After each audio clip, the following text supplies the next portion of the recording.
Sunil Saxena. Welcome to my channel. So ఈరోజు నా programme ఏంటంటే బైక్.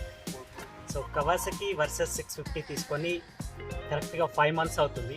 సో ఈ 5 monthsలో నేను ఏమేమి యాక్సెసరీస్ వేయించాను అండ్ వాటి ప్రైసెస్ ఎంత అవన్నీ ఒకసారి చూద్దాం. సో యాక్చువల్గా దీనికి ఇంకా చాలా యాక్సెసరీస్ వేయించాలి. సో ప్రజెంట్ అంటే ఆల్రెడీ నేను ఈ లాక్డౌన్కి బిఫోర్ ఏవైతే వేయించానో వాటి గురించి ఒకసారి చూద్దాం. సో వీడియోలోకి లెట్స్ గో. బోబో USB ఛార్జర్ ఒకటి, రేడియేటర్ గార్డ్ ఒకటి, సో ఒకటి క్రాష్ గార్డ్, యాక్సిలరీ లైట్స్, ఇది బోబో USB ఛార్జర్. సో ఈ బోబో USB ఛార్జర్ ఫస్ట్ థింగ్ ఏంటంటే చాలా ఈజీ, అంటే మనకి ఫోన్ పెట్టడం కానీ తీయటం కానీ చాలా ఈజీగా ఉంటుంది. So simple. అండ్ నేను ఈ ఛార్జర్ పెట్టుకొని near about 400 kilometers up, 400 kilometers down, అంటే 800 kilometers 1 dayలో వెళ్ళేసి వచ్చాను నేను. సో నాకు చాలా పనిచేసింది. సో ఇదేంటంటే సిస్టము, దీనికి డైరెక్ట్గా ఇట్లా ఫిట్ చేసిన తర్వాత బ్యాక్ సైడ్ ఇక్కడ బటన్స్ ఉంటాయి అండ్ కింద నుంచి USB కేబుల్ వస్తుంది. అండ్ నేను ఇది తీసుకుంది అరౌండ్ 1500 రూపీస్కి తీసుకున్నాను. డైనమిక్ రైడర్స్లోనే తీసుకున్నాను. ఈ రేడియేటర్ గార్డ్ తీసుకోవడానికి రీజన్ ఏంటంటే ఇక్కడ ఏదైతే రేడియేటర్ ఉంటుందో దీంట్లో మెష్ ఉంటుంది. యాక్చువల్గా రేడియేటర్కి ఇదంతా కూడా మెష్ ఉంటుంది, ఎయిర్ వెళ్ళటానికి, ఎయిర్ వెంట్స్ లాగా. ఆ మెష్ అంతా కూడా నార్మల్గా ఉంటుంది అన్నమాట. అంటే సపోజ్గా మనం ఎప్పుడైనా హైవేలో స్పీడ్కి వెళ్ళినప్పుడు దానికి ఏదైనా స్టోన్ తగిలితే డ్యామేజ్ అయ్యే ఛాన్సెస్ ఉంది. సో నాకు ప్రతి ఒక్కళ్ళు సజెస్ట్ చేసింది ఏంటంటే కంపల్సరీ రేడియేటర్ గార్డ్ ఉండాలని చెప్పారు. సో అందు గురించి నేను ఫస్ట్ రేడియేటర్ గార్డ్ వేయించాను స్టార్టింగ్లోనే. సో ఇది ఒక 7500 రూపీస్ అయింది నాకు రేడియేటర్ గార్డ్. అండ్ ఇది కూడా డైనమిక్ రైడర్స్లోనే వేయించాను. జానా క్రాష్ గార్డ్ వచ్చేసి నేను V-Garesలో వేయించాను. అండ్ V-Garesలో నేను ఏదైతే ఫిట్ చేయించానో ఫిట్ చేసిన నెక్స్ట్ డేనే మన రైడ్ విత్ విజే బైక్ నుంచి కింద పడడం జరిగింది. అండ్ నేను ఆ వీడియో కూడా పెట్టాను. ఈవెన్ రైడ్ విత్ విజే కూడా ఈ బైక్ పడిన వీడియో తన ఛానల్లో పెట్టాడు. సో వెరీ నెక్స్ట్ డే పడడం వల్ల ఇక్కడ చిన్న దెబ్బ తగిలింది. అండ్ ఒకసారి మీరు ఆ వీడియో నా దాంట్లో కానీ తన దాంట్లో కానీ చూడండి.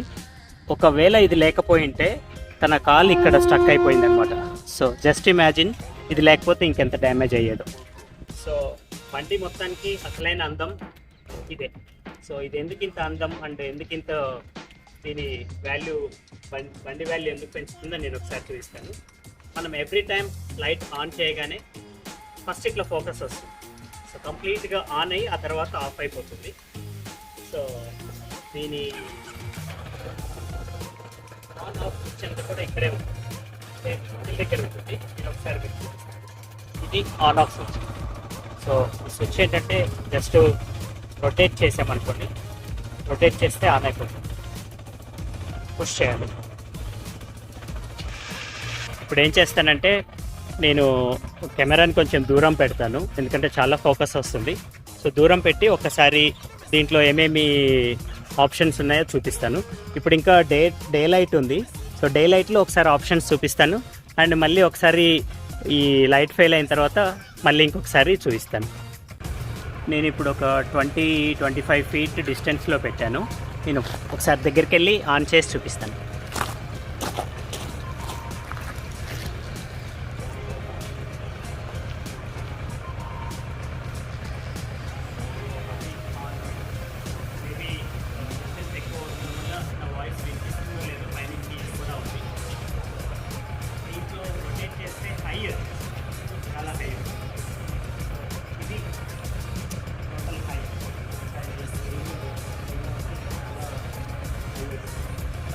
దీంట్లో ఈ హై కాకుండా అదర్ ఆప్షన్స్ కూడా ఉన్నాయి.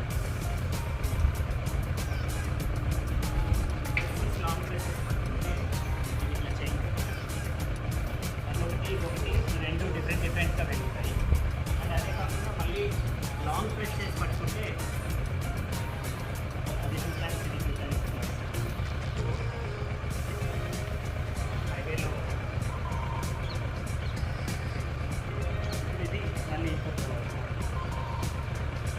ఆల్సో దీనికి ఎల్లో క్యాప్స్ కూడా వస్తాయి. నేను ఎల్లో క్యాప్స్ తీసుకోలేదు.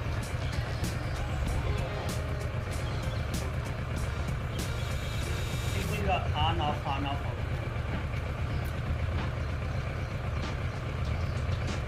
సో ఇట్లా చేంజ్ అవుతుంది. మళ్ళీ just one touch, single touch చేస్తే హ్యాలోజన్.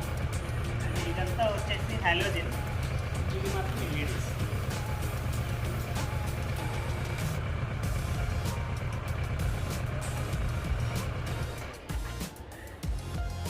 సో ఐ థింక్ ఎట్లా కనిపించిందో నాకు అర్థం కాలేదు, ఎందుకంటే నేను కెమెరా ఇక్కడ పెట్టేసి వెళ్ళి డెమోన్స్ట్రేట్ చేశాను. అండ్ ఈవెన్ లైట్ ఫెయిల్ అయిన తర్వాత కూడా నేను ఇంకొకసారి చూపిస్తాను. అండ్ ఒకసారి ఫ్రంట్ నుంచి చూద్దాం. ఓ మై గాడ్, చాలా వస్తుంది. అండ్ ఈ ఒక్క లైటే ఇంత డే లైట్లో కూడా ఇంత డిఫరెన్స్ చూపిస్తుంది చూడండి. ఇప్పుడు ఒకసారి మనము ఎల్ఈడి ఆన్ చేసి చూద్దాం. ఎల్ఈడి ఆన్ చేశాను. ఇది యాక్చువల్గా ఆల్రెడీ హైలో ఉంది అండ్ ఇది లో, ఇది కంప్లీట్ లో, ఇది హై. అండ్ లాంగ్ ప్రెస్ చేస్తే ఇట్లా వస్తుంది. ఓకే, దెన్ అగైన్ మళ్ళీ లాంగ్ ప్రెస్ చేస్తాను.